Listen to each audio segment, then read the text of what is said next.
Welcome. You're here with Coach Reese and Coach Loretta from Coaching, and we are with the Dirt Trail Running Podcast. And we are here with Coffee with a Coach. Our mission is to spread kindness and community and to help ordinary people do extraordinary things. So today's show, we're going to talk a little bit about Earth Day and some training tips, a little bit about the race, and Coach Reese is going to share some of his tips that he's been doing to prepare for Earth Day as well. And then stick around for the end of the show. Every show we answer a listener question, so we hope you can hang with us to the end. So, Coach, how are you doing? I'm doing pretty well. Can't complain, Loretta. I just got back from, checking out the course. I've never been on the exact course. I've been to Veteran Acres a couple times, but it was nice to go and take a look at the loop as it's going to be ran on race day now with just about a month out. So put some good, it makes my wheels turn a little bit as far as like, what can I further do in the next couple of weeks for preparation? So I'm excited to share some of the learnings of this morning's run. Awesome. I went there last year and I was able to help crew a few of my athletes that participated actually and got to take a couple loops on the course. It's a beautiful course. So I'm glad that you have new, fresh memories. I remember bits and pieces of the course, but it's really a beautiful, beautiful course. So what did you do today on the course? Okay, so today I did a lot of route finding. So I've personally never been on the course. So the first thing that I wanted to mention to people is like biggest tip I could ever give anybody is to get on the course and see what it's going to entail. So at a place like Veteran Acres, there's a ton of main trails. There's a bunch of offshoots. So it's not one of those things where you can say like, oh, I'm going to run the yellow loop at such and such park. This is really it takes you through some single track, through some double track, onto some main roads or main fire track, off of main fire track. So you're really kind of dodging in and out of the woods a little bit. So what I personally did to prepare was I went to the website, and if you click on the course link, it'll take you to Jeff Goodmanson's Strava page. And shout out to the Jeffs, because they do an awesome job at keeping the stoke alive with the Veteran Acres Trail community and the community at large for sure. So shout out to them. But it'll take you to his page on Strava. From Strava, if you're on the desktop version, or even if you request the desktop page from your phone, you'll be able to download the GPS track. So I did this all on my phone. I have a Coros Vertix 2 watch, so it'll give me that kind of like breadcrumb, turn-by-turn navigation. So I downloaded it to my phone, opened it up in the Coros app, synced it to my watch, went out today, started my run, hit the course button, and it took me through all the twists and turns. Nice. There was some good course finding. Like it's one of those things you have to go in with an open mind and say, okay, I'm not going to run it like full speed my first time or maybe my second time, but this is just learning where the key turns and where are the key hills, So if anybody goes onto my Strava that I just recorded this morning, it looks like the Earth Day loop with a couple little offshoots. It looks like a little amoeba. Just because of some out and backs I had to cut across on and whatnot. So I'd say that's tip number one: get on the course, download the GPX track if you can, put it on your watch, and go out there for a couple hours and really just learn, okay, what are the grades going to feel like? What is the ground going to feel like? And get out there. How would you handle this? Say if somebody's looking to get on course, what do you recommend to your athletes? Yeah, absolutely. I have a few athletes that are doing Earth Day this year again, and this next week's training plan has them out there doing their long run on the course. They're not able to go all the time or during the week, but they're going to be able to get out there, spend a little bit of time, get familiar with the course. I think knowing course specificity kind of helps take away some race day nerves, and also just so you can kind of know how you're going to tackle that in your mind mentally. There's going to be some spots that are maybe a little bit slower with the climbs, that you're going to be prepared for, so you're not freaking out if you're slowing down too much, and just kind of expecting those things. Is that something that you would do with your athletes as well, or how do you handle it? Oh, for sure. Yeah. Like right about now is when some of me and my athletes are going to get specific for Earth Day. So on our long runs, we're definitely going to program like, hey, like try to get on course if you can. Some people are a couple hours away. So if they can't get on course, then we'll try to replicate some of the hills that we can as best as we can, just to get their body and their joints prepared for, the amount of hip flexion and hip extension and uphill and downhill that they're going to face on race day. For people that can't get on the course for race day, what I would recommend is this is a classic Jason Koop approach. He details it in his book, Training Essentials for Ultramarathons, is you can get a rough gauge of the amount of vert per mile. So let's say there's no chance, you live 10 hours away, you're not going to be able to travel and get on course for any particular race. You can go and say, oh, maybe my 20 miler is going to have 4,000 feet of elevation gain. Therefore, I should be able to replicate. Oh, shoot. My mental math is a little bit slow after a long run this morning, but let's see. Okay. So we have 200. That was an easy answer that I couldn't get in my head, but that's fine. We have 200 feet of elevation gain and loss per mile if you're running a 20 miler that has 4,000 feet of elevation gain to it, right? So now you can start to think to yourself, where can I go in my neighborhood? Where can I go on the roads, on the trails, where I can get roughly around 200 foot per mile? Furthermore, what I would also recommend to people is to go and check out the course profile, see what type of climbs you're going to be tackling. A lot of course profiles will say hey, there's a 12% grade hill here, or maybe you can plug that into a GPX tracker such as CalTopo and see there's going to be a couple climbs that are 15%. One of them's going to be a 25%. That one's pretty gnarly. And then you can go on to Strava or whatever platform you use and find some trails, find some roads that mimic that degree, or use a treadmill just to make sure that your joints are prepared for the muscular actions that you're going to have to perform on the day. Right. And, I want to step back just a second. So we talk about, coming up in Earth Day is coming up on April 22nd. There's a 5 mile, a 15 mile, and a 50K. So a lot of different options. I have my athletes that are going to be going in the next week, to do their last big long run there.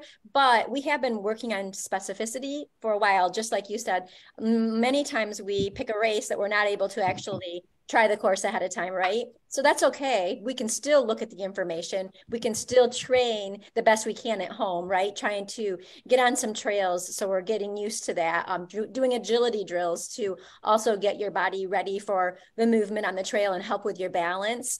And like you said, finding places that have the same amount of elevation, or sometimes it's even on the treadmill so that you can kind of replicate that. So I think there's lots of different things. So people listening today that might not be running Earth Day this year or maybe next year can still take away information from this show today, I think, because I think when we're talking about it in general, there's lots of different ways to approach running a race and getting ready for the course.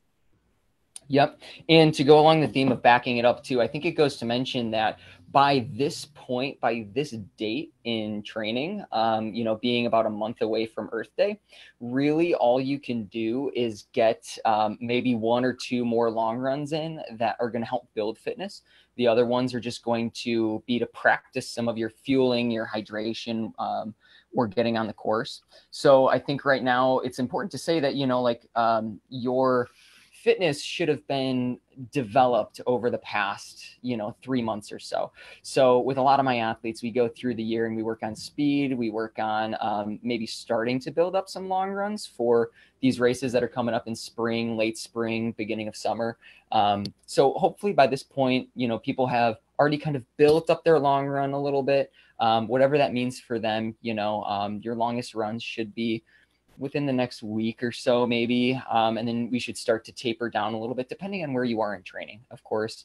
If right now you're just starting to put in the work, then I would say, consistency is important. So don't go doing, if you're running the 50K, don't think, oh my gosh, I've only run 12 miles in training, I need to go do a 20 miler, because you might blow yourself out. But just try to take where are you at currently, and then how far away is the race, and gauge how can I continue to be as consistent as possible with my training. And I love that word consistency. I think that sometimes as runners, especially ultra runners, we get caught up with the mindset of the long run, and we forget about how important the consistency across the week is. That's really going to get us to the finish line. It's not that one big giant long run. So we want to make sure that we're getting consistent miles. For one, if you're not, then if you're just counting on that long run, it's a good chance or good recipe for injury if we're just doing those weekend miles.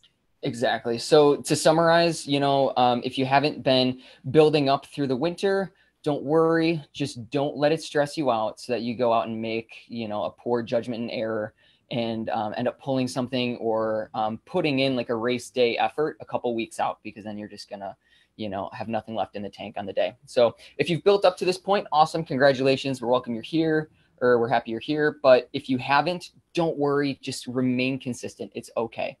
And that leads me kind of into what we were talking about before, was course specifics and training knowledge from here moving into the race. So, from my run this morning, what I gathered is that the first section is probably the flattest section that we have. So I'm going to kind of take us through different sections of the course. So when we start up by the pavilions, over by the pond, that's a nice flat section that kind of wraps around the pond a little bit. I'd say it's probably about like maybe 3/4 of a mile to a mile or so. And then it takes us up through Wingate Prairie. So that one's going to be another one that's fairly mellow, a little bit downhill. We have a couple rollers and whatnot that are going to be between, like, I would guesstimate probably 8 to 12% or so. So those are some good training grades or training percentages to be running at, and just making sure that you have a good amount of economy doing that. So if you haven't been working in hills, now would be a great time to be working in some hills that are about that 8 to 12% grade. The first, I would say, third of the race, if not a little bit more, is primarily downhill. So if there's any place that you speed demons can bank a little time, it would probably be on that first third. Because then once we get up towards Stearns Woods, it gets pretty up and down and choppy. And I think that's where a lot of people are going to be made or broken, because you're going to have to transition quickly from uphill legs to downhill legs, back to uphill legs, if you want to have any consistency in pacing going through that section. Right. Okay, so I do have a question. How far was the loop? Did it show? I know it's just over 5 miles. What did your Strava show you? Yeah, it showed just over 5 miles. And, this is all contingent on exactly where the start and the finish line is and whatnot. So I would say that I roughly, I would say like what I ran was probably 95% close to what's actually going to be on race day.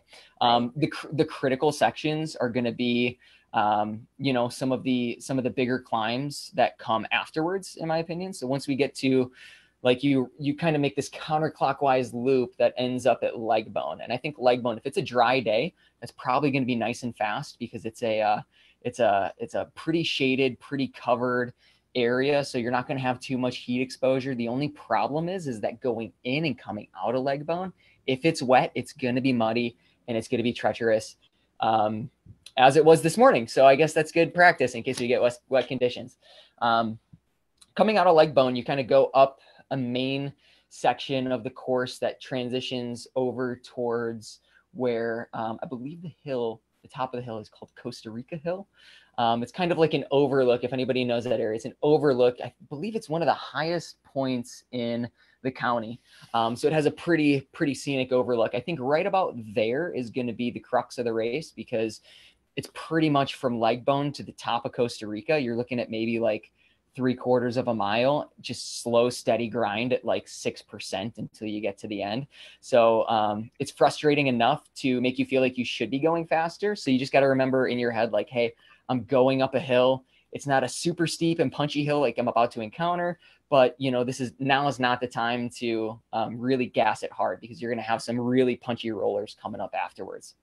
Right. So think about that rate of perceived exertion on those hills.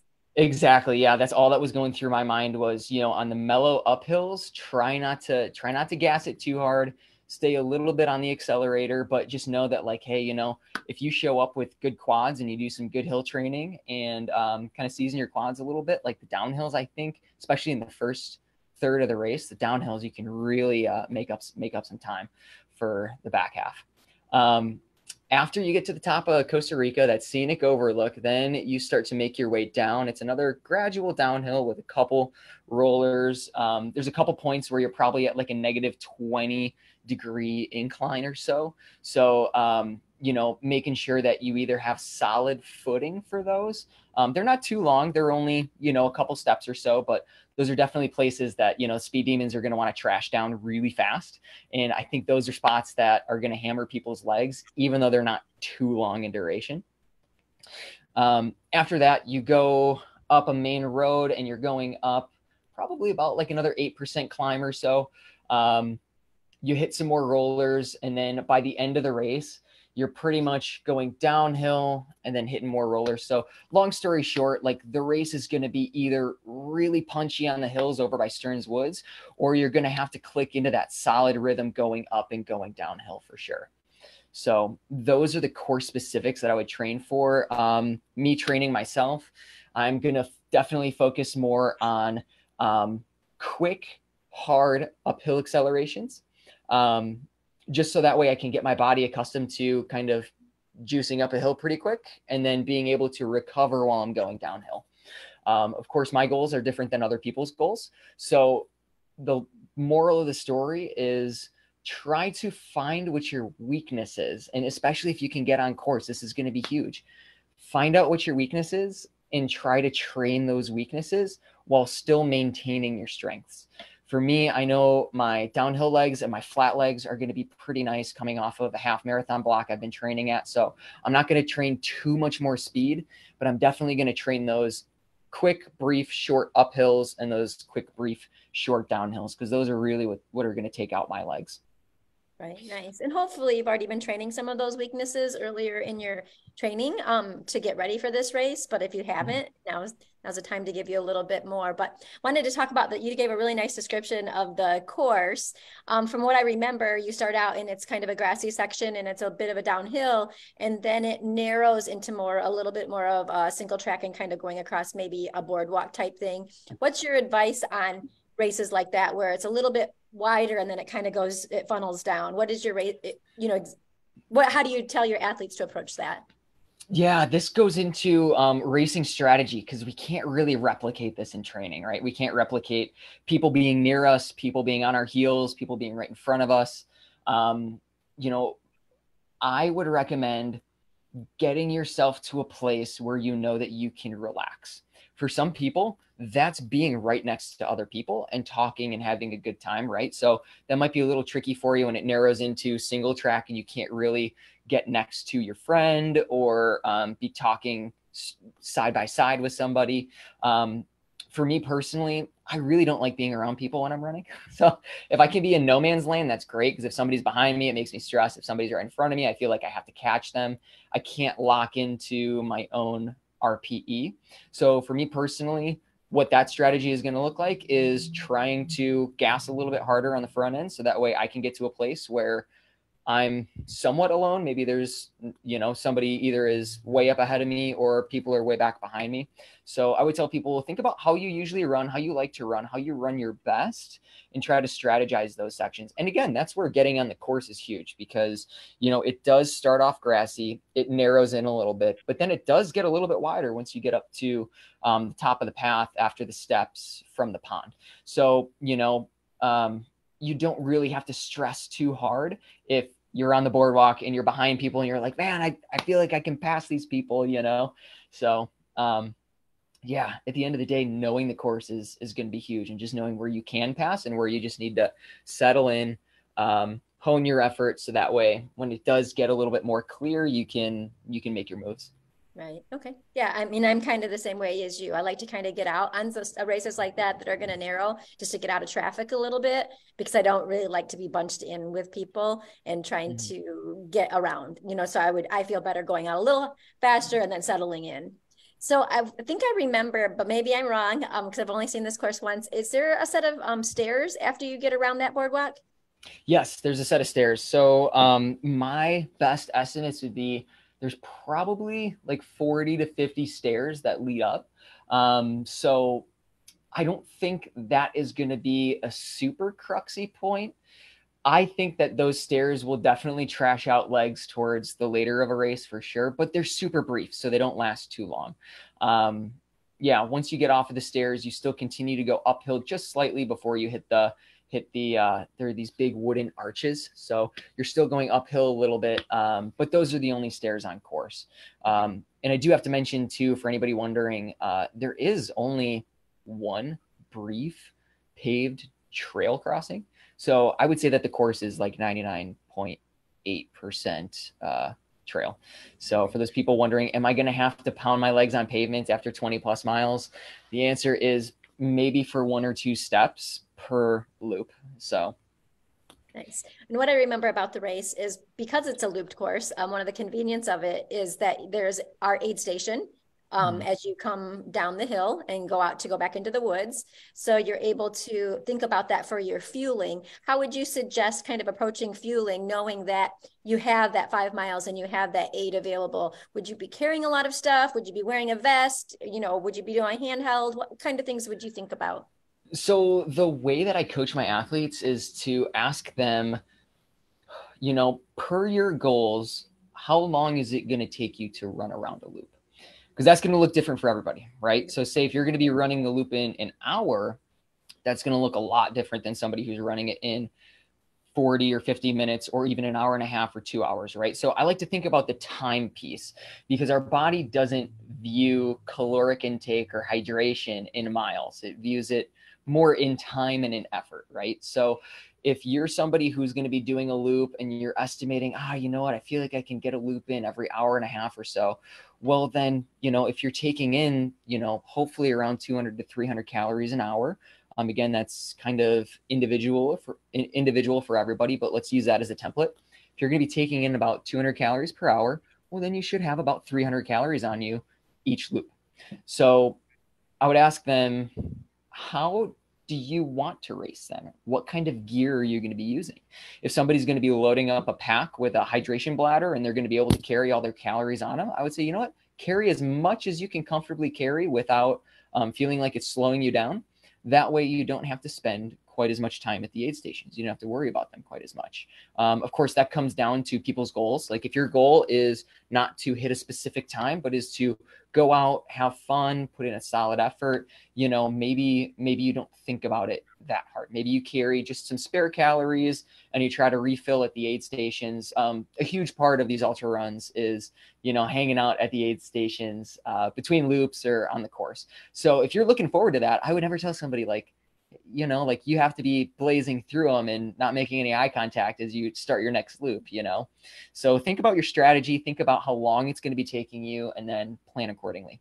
Right. I agree. And also think about your goal, right? Because if its goal is to just go out and have fun, enjoy the aid stations because they are great fun. But if your goal is a PR or a faster time, then, try to minimize your stop as much as you can at the aid stations because those minutes are huge, so if you can just walk through an aid station and keep going or not even stop if you don't need to, it's going to save you a whole lot of time. Another advice I will often give athletes, depending on, like you said, their goal and the time that's going to take them, if they're planning on doing some power hiking up the hills, it's a great time to take in some calories, grab it out, and you can eat and drink when you're already moving at a little bit slower pace, so you're not having to stop once you get going on the run.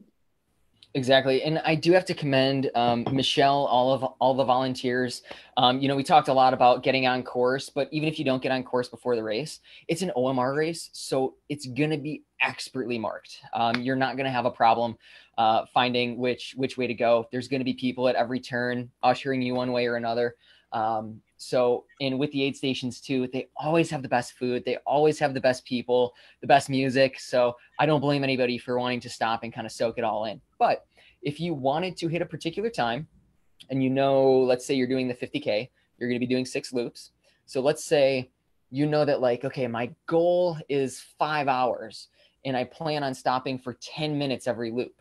That means okay, well, I really need to complete this race in 4 hours because 10 minutes per loop is going to add up to an hour of just aid station time, right? So you can then say, okay, what pace do I need to hold to finish a 4 hour or whatever it is? I mean, it's going to be more than that, right? For a lot of people, it's going to be, maybe I want to finish in 7 hours, so budget 6, or maybe you only spend 5 minutes at the aid station. So that'll kind of keep you on track a little bit better. Yeah.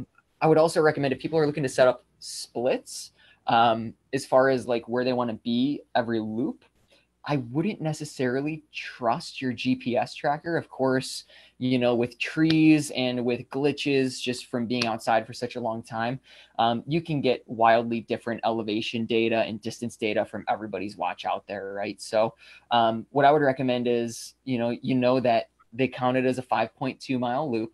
So judge how long you want each loop to take you. If it's going to take you 2 hours, the race starts at 8 a.m. That means, hey, I want loop number 1 done by 10 a.m., and then just go through the list and maybe write it down on your arms. That way you can check, okay, loop 2, boom, I'm in before 12 p.m. That way you don't really have to worry about the inconsistencies of your watch. And the nice thing is too, is since it is looped, you don't really have to worry about mile splits as much as you do about getting the loops done. Because by the time you hit 3 loops, you're halfway done. That's it. It doesn't matter if your watch says 15 miles or 18 miles, you're halfway done. So Right. And I think the 50K time limit is 8 hours. That might not be quite right, but I think it's a 8 hour time limit. So, yeah. So I also wonder, shoes. What would you recommend for shoes on that course? What kind of shoes? Oh, yeah, that's a good question, depending on the conditions. If it's conditions like today where, there's a lot of tacky portions, there's a lot of slippery portions, I would say something with some deeper lugs. I mean, Solomons are great for their lug depth. I had some Ultra King MTs on. Those guys were awesome. Yeah, if it's dry, I mean, people could get away with some road shoes, something like, like even like a Hoka Clifton or something like that, because when it's dry, the footing is really solid. There's only a couple rocky portions where you might have to do a little dance down a step, but they never last too long. So yeah, if there's mud, use something with lugs. If it's dry, it's pretty much dealer's choice as far as what you want. There's going to be no rock scrambling. There's going to be no rock gardens, no like baby boulders. There's a little bit of crushed limestone. So I would say whatever you can comfortably use on crushed limestone, you can use for this race. So the terrain consists of, there's some grassy areas, there's a boardwalk area, there's some stairs that are those wooden stairs or are they cement? So it's like wooden framed with limestone in the middle. Okay. Yeah. Okay. And so there's limestone and then there's some gravel type paths with maybe some roots. Is there anything else that we're missing on what the terrain is like for the footing? No, the footing should be pretty solid. One thing just right now, we're still a month out on the race, and I know, there's always more time to do some cleanup projects there and whatnot. There are a couple down trees, so we'll just have to see what happens in the next month if we can, talk with the park and rec and see if we can get that stuff cleared out a little bit. There's not too much, but if worse comes to worse on race day, you got probably like 2 or 3 trees that you either got to step over or you got to hop over. Yeah, but you can bank on, some dirt portions, some crushed limestone portions, some bedded pine needle type of portions, depending on if it's raining or dry, either some mud or some fast dirt. So yeah, it has a little bit of all of the good stuff, I would say. Nice, nice. Just what a good old fashioned Midwest race is all about, right? Exactly. So I've seen some stuff on social media that Michelle's been posting. Her daughter Tasha and her fiance are making the awards. So if you haven't seen them, look on our Facebook and Instagram pages. They are beautiful. There's always a handmade award at the Earth Day race. And so it's exciting to see what they'll have this year.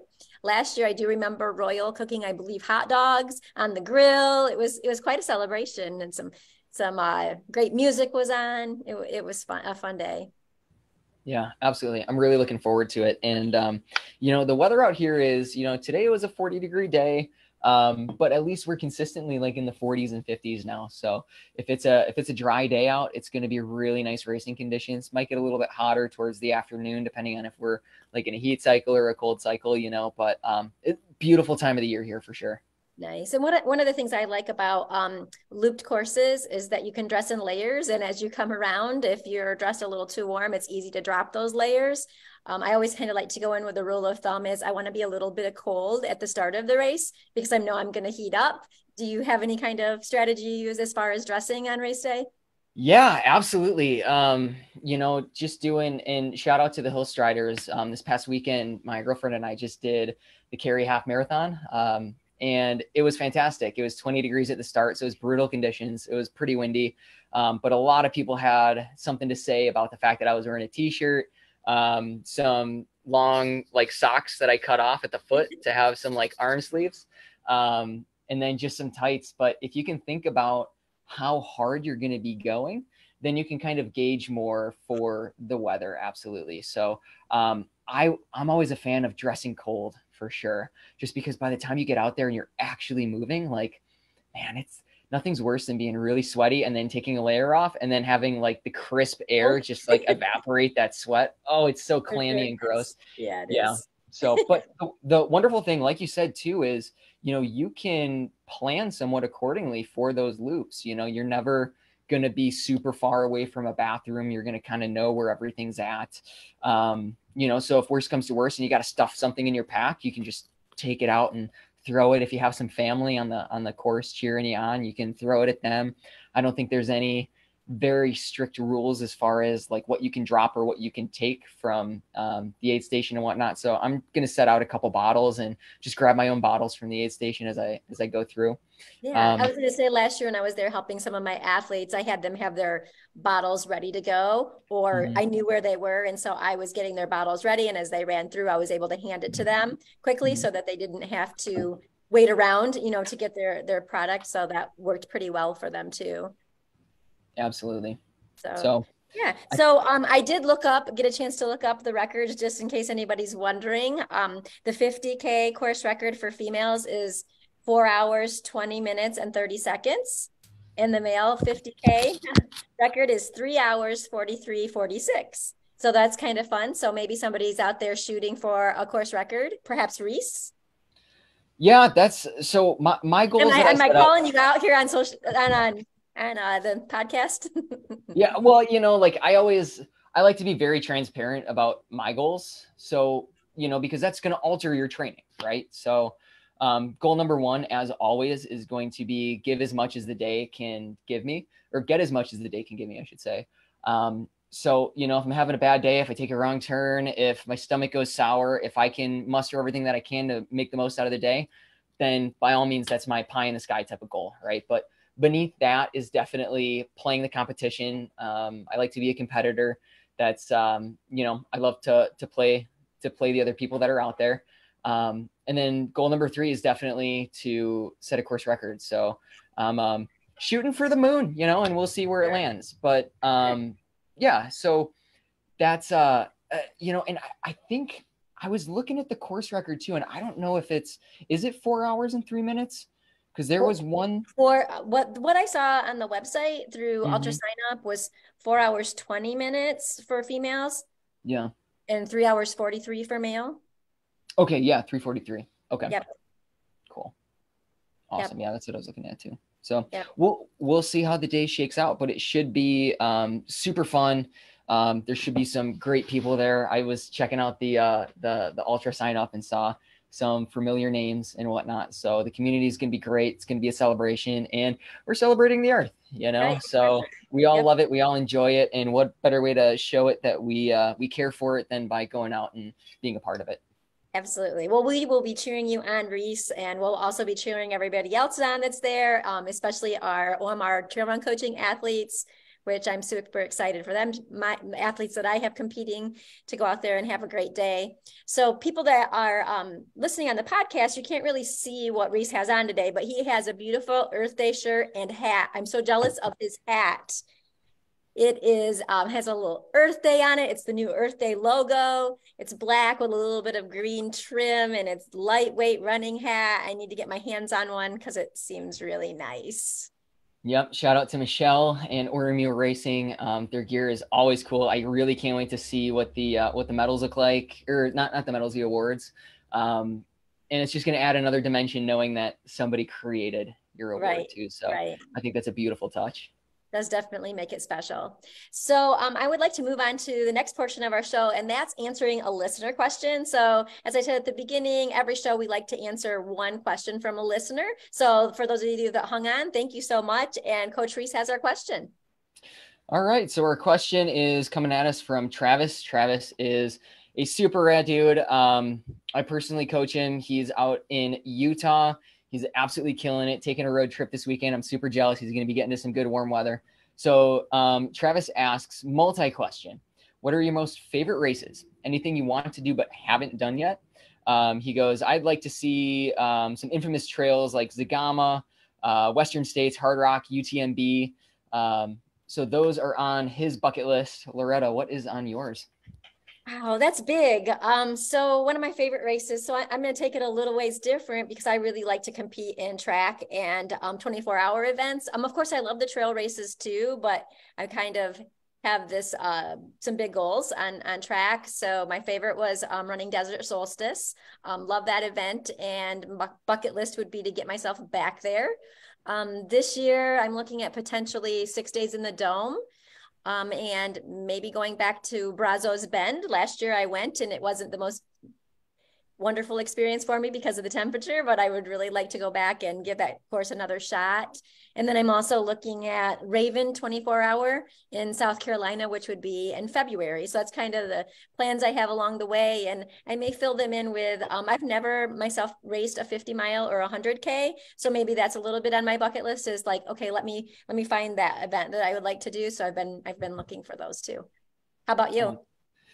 Me personally, the first one that comes to mind is Revenge at Wasatch. DNF'd it this past year at just under 60 miles.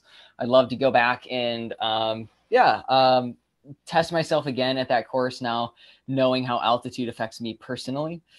So that's probably the first one that I would like to go back to. And for anybody that's looking for a good mountainous 100-mile, it's literally right outside of Salt Lake. So you fly in, you stay at an Airbnb like 20 minutes away from the airport, and then you can drive 20 minutes to the start and you have a beautiful 100-mile race. It's tough, it's dusty, it's hot, it's cold in some sections. Great community, great people, great mountains. You see the city at certain points, up mountains, down canyons. It's awesome. So I'm really hoping that Travis actually runs that one day, because it is a super special event. Other than that, this is a really good question. I love to keep up with the scene. I love to see what's going on at Western States. UTMB is definitely on the bucket list just because I've never been out of the country. So it'd be cool to have your first time out of the country be for like a big race, But other than that, I want to do, Sean Blanton has Quest for the Crest and some of his East Coast races. So I definitely want to get on the East Coast and see what the Appalachians are like. I definitely want to get up to the Northeast. I know Patrick Heron does some pretty good races up that way too. I want to go see the Whites. Everybody talks about the Whites and how great the skiing is up there. So You're amazing. yeah, I would love. God, I would love to get out there. Leadville seems like a cool race. I love those races that have good scenery to them. I'm very intrinsically motivated. I want to be out there, but if you can give me like a good vista view, like in the middle of a race, like everything's great. Right, so. Right.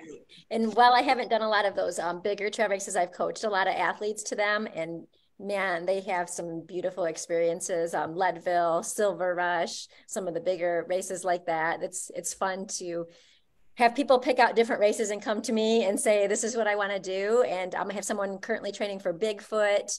So, and somebody that finished Bigfoot last year. It's exciting. I have a friend that's been trying to nudge me into 200. I haven't quite committed to that, but she's really looking at Lake Tahoe 200, and it looks absolutely beautiful. The course does. So many options for us to choose. But there was one part of that question was, what's your favorite race? Well, like I said, I like fast and flat. So I really liked Desert Solstice, but I also have a love for Hennepin. Hennepin was my first 100. And I kind of call it like one of the best days of my life. I loved being out, showing myself that I could finish 100 miles, being out there, being supported by my friends and family, and just it's the best day when you're just taken care of all day and you get to do what you love, run. And Hennepin was just like that. I don't know. It was the part that sucked me into the ultra hundreds. So I think it's a great race. And I had a lot of athletes that I've coached run that as their first 100. And I think it's just a great 100 for people to try if they haven't. That's awesome. Yeah. And I would be remiss to say or to not say one of my bucket list races too, Jamil Curry at Aravaipa running. They do I I don't know how to say it. It starts with an M. It's M- Mogollon? Oh, I'm not sure. I'm not Mogollon? familiar with that one. Mogollon for anybody Okay. that wants to check it out. I have no Okay. idea how to pronounce it, but that one's a 100-mile on the Mogollon Rim. Okay. And it looks fantastic. And the one race that I really want to do within the next, like a year or two would be to do Black Canyon. Yeah, it looks amazing. I love that it's a downhill start, trash the quads, make everybody go out too fast. And then you have like a 4 or 5,000 foot climb in the last, or not climb, but 4 or 5,000 feet elevation gain in the last like 50K, which would be amazing. I just think it's a great race setup, and I love the Phoenix area. I love Arizona. So I definitely want to get back out that way too. But Yeah. Black Canyon would be like within the next couple years. I would love to do that race. Yeah, that looks beautiful too. I actually had an athlete just also do Black Canyon. So Mm-hmm. many options. Javelina looks like a really great option too. I know we have a bunch of OMR people going out to that this year, so that's exciting too. Upcoming April 1st is what is one Michelle's doing? Crown. Crown Something. King Scramble. Yes, we have a Yep. group of people going out there. That sounds pretty intense with the climb, and so that's exciting, too. A lot of fun races just everywhere. Yep. So I think too, it's important for setting goals, to figure out like where do you want to be running in 5 years, like you can do this like almost like a business strategy, right? Like what's your 5 and your 10-year plan? And I think that keeps us pretty honest with our trajectory and thinking like, okay, maybe this season's not going exactly the way that I want it, but I'm building towards these things within the next 3 to 5 years or further. So I For think that keeps sure. us pretty youthful and pretty honest with our current training. I We think think so about our long too. term. Yeah. And I think I really appreciate the question, Travis. It was really nice of you to ask that. And I think another good thing is to just get out there and be in the community, and you'll start hearing about so many different races, just by talking to other people, ultra community people. I do facilitate the book club, and we have lots of conversations about different races. One of our book club members is getting ready to do Cocodona, so we're just like learning and listening to him. So we're excited to follow his journey. So I think there's just so many ways you can find out about new events, I think, and be part of it. Absolutely. So, well, thanks everyone for joining today. It's been a great show, and we will see you again next week on the Dirt Trail Running Podcast. Thanks for listening. Yep. Take care, Loretta. Thank you. Bye.